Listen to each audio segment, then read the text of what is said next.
What's up, kings and queens? How's everyone doing? Stay safe out there. Ugh. Stay safe. I'm sorry. Yeah, just got a little tongue twister here. But yeah, stay safe out there. So I am going to be talking about the Tennessee Titans' new defensive player, Dupree. Dupree. All right, Bud Dupree. This fucking guy is an amazing player, great player. I didn't even know the Titans were going after him. I mean, I was expecting a receiver. So we release Adam Humphries, we lose John Smith, then we lose Corey Davis. For some reason, I like John Robinson as our coach. I truly do. I like John Robinson, but John Smith, he was Delaney Walker's replacement. He was fucking phenomenal. That's why I thought they got rid of Delaney, because they figured that Jonnu was going to be their future at tight end. The guy is fucking amazing. And here they get rid of him. Sign the guy. I know we're hurting on salary cap. I understand that. I know they released Malcolm Butler, which I didn't agree with. A lot of people weren't very surprised by this. They were actually wanted to get rid of Malcolm Butler. I was like, that was stupid. Yes, try to work out a deal to cut his contract down a little bit, maybe even giving something next year for doing that, a little bonus or something. Just renegotiate with them. Now, if they tried that and Malcolm just wasn't having it, I understand, then, I understand, but Malcolm Butler was amazing for us, I thought he played great D. Yeah, he was hurt in 2019 with a broken hand, but he did a great job for us last year. Our defense did need improvement, especially on the secondary, and linebacker and pass rush. Our entire defense needed work, but we still only went 11-5. Yes, a few games we got blown out, but our defense kept us in the game most games. It was always like a close game for a little while there until we played, Green Bay and Cleveland, and just got handled. Our defense did need improvement, big time, big time. I was expecting when we first signed Clowney, I was really excited. I was like, man, our D's gonna come smashing. We're like, we got it. I wasn't really happy about giving up Jarrell Casey, to Denver, but I kind of was like, okay. Oh, you what are you doing, honey? You want to get on the show with me? Hey, mama. So I'm actually doing a video right now. That's cool. I never done that before. So I'm talking to my fiance Kara on video time. Well, my daughter was, and I'm doing a recording. Hi, baby. Hold on. No. Don't go under there. Hold on. Come here. Don't grab the cords, please. No.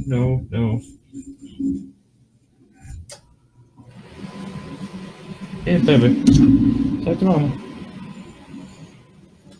But yeah, so I was really disappointed in our defense last year, especially with the coach like Vrabel, who I fucking love. I love Coach Vrabel. I really do. I know a lot of people liked Malarkey. I like Malarkey too. I didn't have anything against him, but I like that Bill Cowher, tough, strong coaching, and that's what Vrabel is. He's hardcore, which I really like. I really was upset because I knew we finally got a good offensive coordinator. Baby, why do you keep doing that? You keep handing me the phone so I can talk to mama. And then you want the phone back. She right there. She's waving at you. Sorry, guys. Sorry. Here.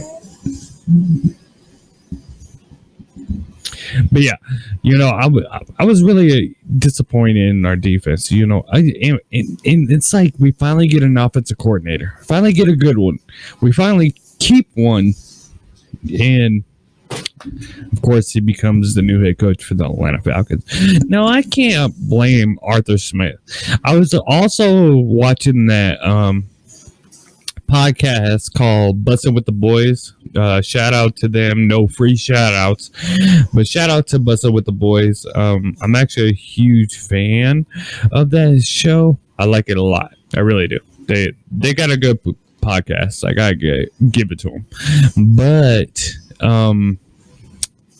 I wasn't, he even said, Arthur Smith even said in that show that when you get a head coaching opportunity, you got to go. Because he was talking about how he went and addressed Coach Vrabel about being the next offensive coordinator because they just lost Matt LaFleur to Green Bay. So it's like, fuck. We lose Dean Pease, and you could definitely see that we lost Dean Pease in our defense last year. Now we lose Arthur Smith. I'm not too thrilled about our new DC and our new OC. Our new OC. I'm not too thrilled about it. I'm not gonna lie. I don't know much about these guys. I didn't know much about Arthur Smith, but when I saw him, I saw someone like hungry. Like I think when Arthur Smith got the offensive coordinator position, he went right home right after he got told that he got the job and just started doing plays right then and there. Was doing them 24/7. His family was at the dinner table. He was sitting there doing plays. I think he was an exciting coach. So that's why I was like, okay, and he also stuck with Tennessee through a bunch of other head coaches. So they obviously liked him for a reason. Most of the time, when head coaches come in, they get a whole new staff. They get their own people. And Arthur Smith, improved them all, showed that he's great at what he does. 2 years and he's gone. I wish to God they would have signed him to a contract for like 5 years where you can't leave. Now, I know on a personal level, that's not cool. I mean, that sucks, because he needs to get opportunities. I mean, somewhere. But as a fan, that's what I wish. I wish he would have stayed with the Titans as long as Vrabel does, because I really like Vrabel. I liked Arthur Smith. I think those two would have been a great, for a long time to come. And I really wish Dean Pease would have came back to Tennessee. Now, here's another thing. Everybody was talking about Dean Pease coming out of retirement. I said from day one when I heard that he might come out of retirement that he is not going to go back to Tennessee.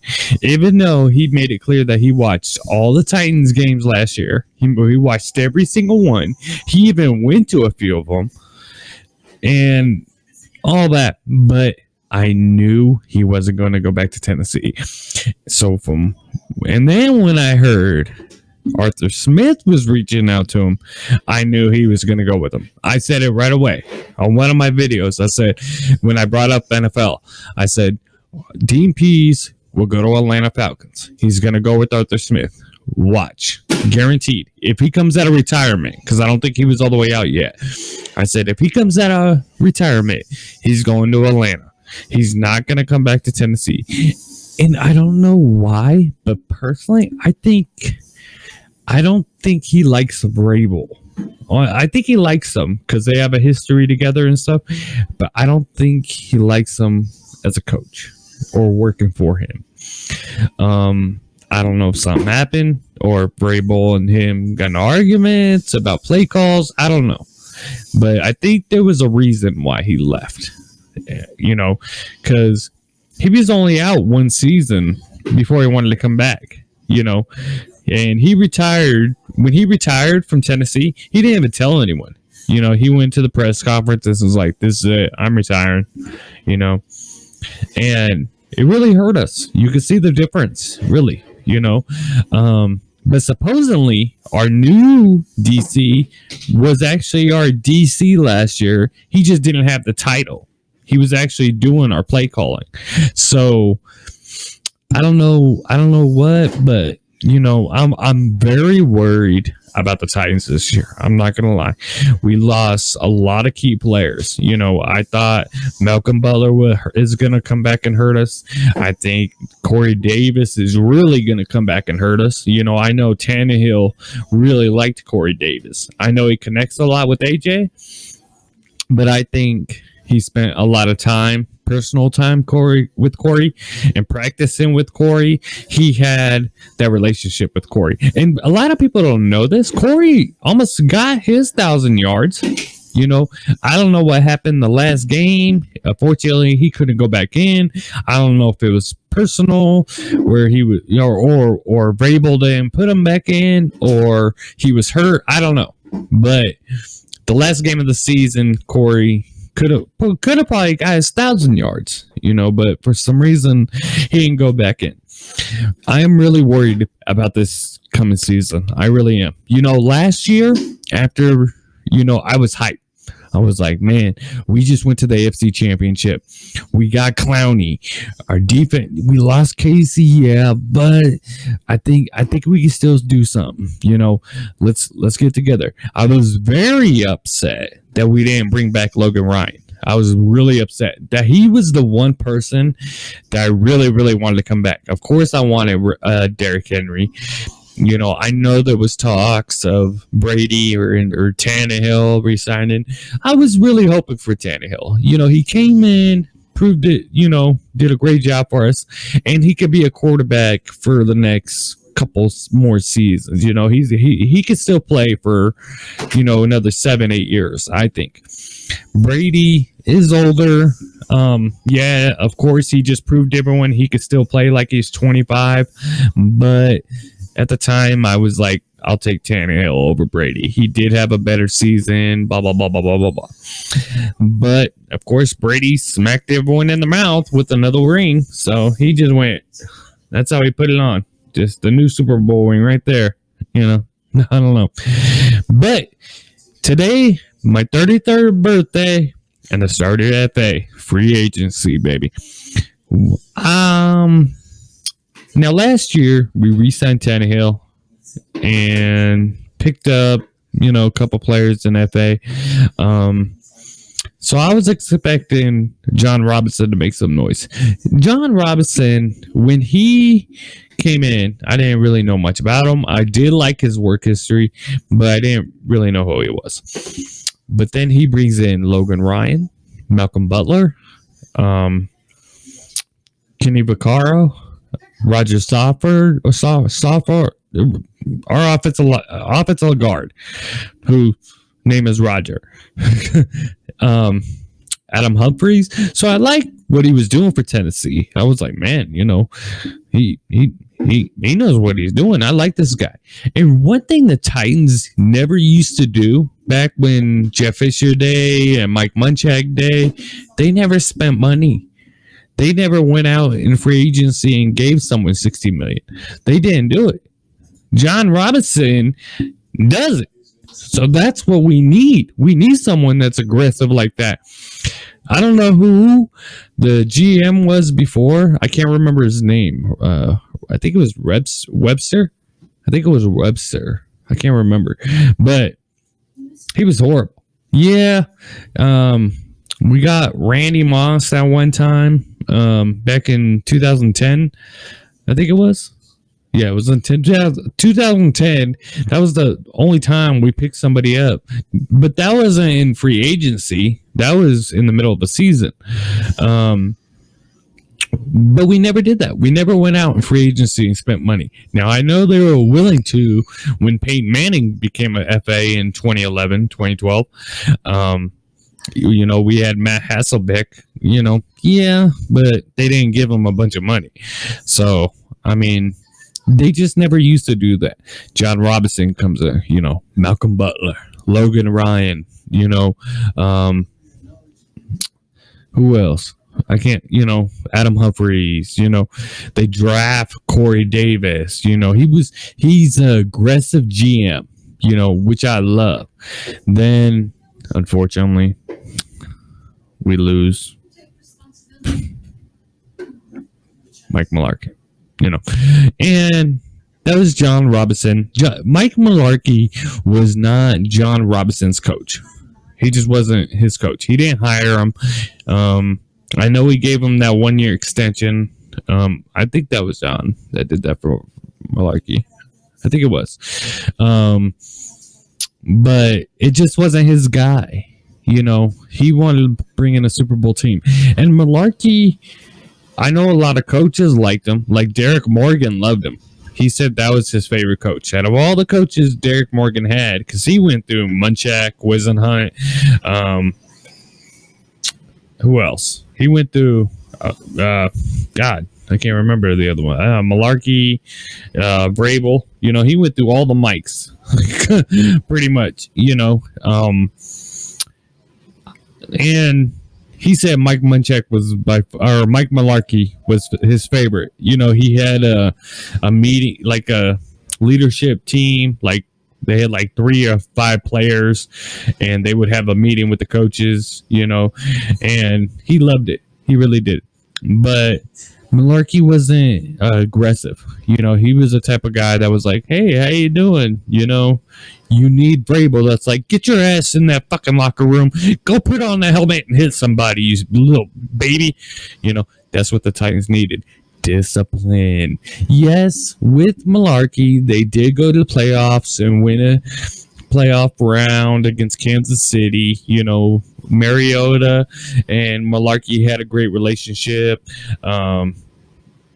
They had Dick LeBeau as our defensive coordinator, who I thought was an amazing fucking thing. When we brought Dick LeBeau in, I was like, fuck, we just got the best defensive coordinator ever. We're going to be unstoppable. Well, 9-7, I know they had, I think it was Ray Horton that was a DC for Cleveland. He came over to Tennessee. But Vrabel comes in, brings in Matt LaFleur. Love it. That only lasted a year, which they knew. They even admitted they were hoping to get 2 years out of him, but they figured he would only be there a year or 2. Comes in, brings in, of course, Dean Pease. Love it. I was like, fuck yeah. We got one of the top DCs in the game, ever in the game. Let's do it. 2018 season, didn't go as planned. Vrabel's first year, though, okay? Give the guy a chance. 2019, still went 9-7, but the playoffs, those Titans in the playoffs was not the same Titans in the regular season. Those Titans in the playoffs were some dynamite fucking Titans. That team, the way they played, those were the guys that were fucking badass. I don't know who, fucking what happened, but they went to New England, smash. Well, won, by a point. Well, more than a point, because Logan Ryan intercepted Tom Brady on his last throw as a New England Patriot. Intercepted and ran back. I think that was his last throw. No, but close to it. That was it. Fucking dynamite. Go to Baltimore. Everyone's thinking Baltimore is going to kill us, right? Come in smashing. Smashed. Khalif Raymond. You use him as a weapon, as a speed guy. They're not bringing him back this year either. Another guy. I'm worried about our offense this year. Corey Davis, Jonnu Smith, Adam Humphries. Yeah, Adam Humphries is, he wasn't a huge part of our offense, but he was still a wide receiver. That's 2 receivers you need to replace. Khalif Raymond's gone. There's another spot open. What are they going to do? They get rid of our star CB, Malcolm Butler. I mean, I don't know what I'm worried. I'm really worried. Now, Dupree. Bud Dupree. Really excited about this. I think it's a little too much money right now. $16 million a year. Because now that's like their entire cap. What else can they do now? You know? I mean, I don't know. Because they just gave it all to one player pretty much. Yeah, he's a great linebacker. He's going to really help us out. But he's not a cornerback. He's not a safety. You know? He's a linebacker. Is he going to add pressure? Yes. Do I think you should re-sign Clowney? Yes. For $15 million, $12 million, $10 million? No. I think Clowney should be signed to $8 million. That's my personal opinion. He got hurt, I know, but he was getting pressures, but not like before, you know. But everybody knows who he is, so of course it's always going to be harder for him. But you know, I'm really worried about this free agency. You know, we picked up a DT, the Colts' former DT. You know, I can't really comment on that because I don't know much about him. I don't know who he is. I know we picked up an offensive tackle from Cleveland. I don't know much about him either. But, you know, I'm really worried about this coming season. You know, we have a tough schedule. You know, it's going to be rough. You know, we have new coordinators. It's every year I get excited. The 29 this past season, I was most excited. I really was. 2020 season, I was like, we just went to the AFC Championship. Yeah, we lost. We started out 4-5-0. Even though they didn't look like a real 5-0 team, I knew they would start improving. You know, they would still get hungry, you know. But we got to keep Tannehill healthy. Derrick Henry, especially healthy. You know, he's the face of the franchise, not Ryan Tannehill. Derrick Henry is. So, and Taylor Lewan, you know, he was out most of the season with the ACL tear. And Henry still went 2,000. It's like, man, you know. But I hope this guy, you know, John Robinson knows what he's doing. I'm very excited about the Dupree signing. You know, I think they could have tried to use it to keep Jonnu. Yes, we need to improve on our defense big time. I think Dupree would definitely help with that. But we can't lose star offensive players, you know, to get one guy. You can't do it, you know. Jonnu Smith, Corey